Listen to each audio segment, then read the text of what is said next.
Welcome back to Celebrity Radio. It's Alex Belfield talking to some of the country's biggest stars, some of my favourite people. Derren Litten, how are you? Hello, how you doing? You are incredibly funny. It must be good being you. You got the right person. It's all right. I don't know any other way. Congratulations on Benidorm Live. I mean, I came to see it on opening night, and there we were in Newcastle with a standing ovation. I mean, it's a party, it's a hoot. It's not trying to be Brecht or Harold Pinter, is it?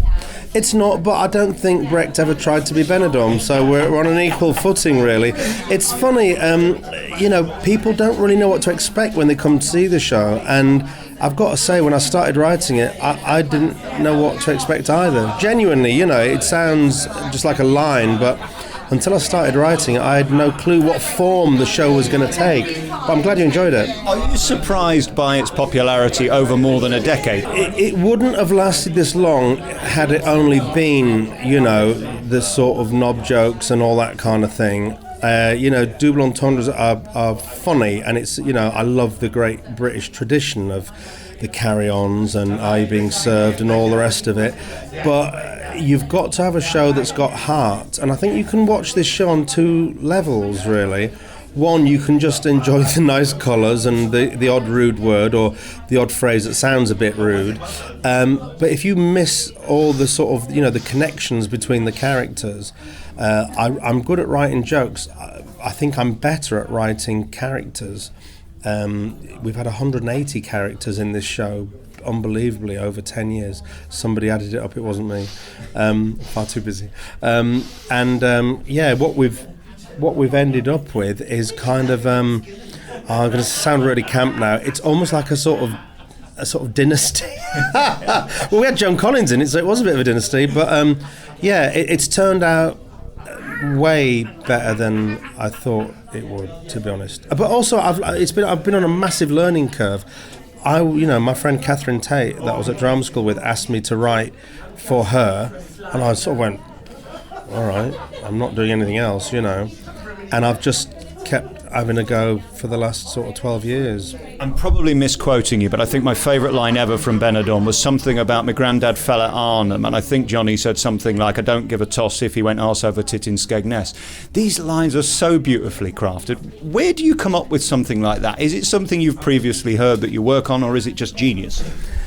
Yeah, I don't know where it comes from, to be honest. I think if you get the character right, you know what they would say in that, and it helps if you're a kind of, witty person yourself, really. But I think, to be honest, the jokes that I like most are ones that you can't take and give to another character.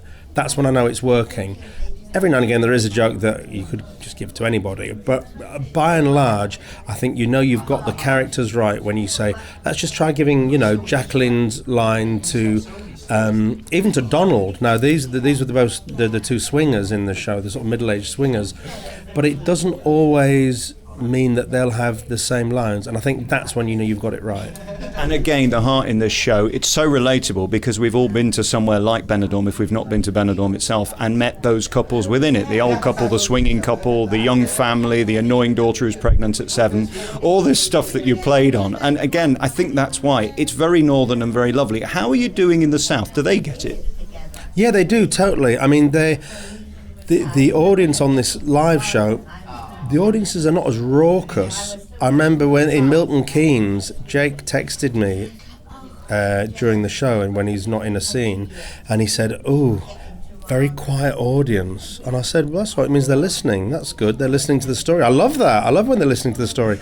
But I thought, that's not great. And then, of course, by the end, Sherry, Jake, and I think Tony texted me saying, "My God," they were laughing. Don't get me wrong, they were laughing at the jokes, but they weren't raucous, And at the end, huge instant standing ovation like, we had in Newcastle and Hull and everywhere else. But it was that thing of, oh my God, they were with us all the way. Do you know what I mean? And it's a lovely, for me, as the writer, it's a lovely feeling to hear people listening. And when we mention other characters, when Jacqueline mentions Donald, you remember there's an R, and when Liam talks to his dad on the phone, Leslie, and there's recognition there. It's I think we've got a great balance, and we're in the sort of Midlands in December, so sort of who knows what mixture we'll get. I think it'll be a hoot. Of course, you had Michael Harrison produce this as a musical, so now there's another element added, which is interesting. And you've got Asa, who drives the show musically, and that's so important for this. I mean, it's a party as well as being a play, as well as being a comedy. Yeah, at the beginning, I mean, I really wanted it to be an event. Do you know what I mean? I would say, I don't know if it is a musical. I think it's a play with music. I think that's what it is.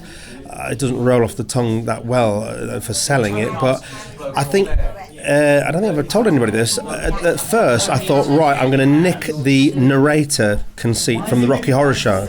And we'll have, you know, Nigel Havers, Rusty Lee, Holly Johnson, whoever. Do you know what I mean? All the people that we've had over the years narrating, and they'll just have to read it, so then you need like one quick rehearsal. So I started writing that, and it was like, it didn't feel right. It felt wrong. So I didn't manage to nick that from the Rocky Horror Show. And I thought, how are we going to get this feeling of it being an event? And I thought, maybe we get something out of the audience, and it's like, oh no, that's too pantomime. So I didn't quite know, but do you know what? It's just kind of evolved. And well, I say it's evolved. From day one, you saw the show in Newcastle, our opening week, or our press night there. And I can't explain why, but the audience are involved, aren't they? How? I don't know. I think it's because we love the characters and we've got to know them. You couldn't do this if it was on one series. I think it's because it's been with us for so long. It's sort of the Coronation Street effect, isn't it? I think so, yeah. And there's that. I mean, some of the characters, well, actually, not some, all of the characters, I sort of spaced them out so they all get their own sort of entrance in the show, and they all get their round of applause and that.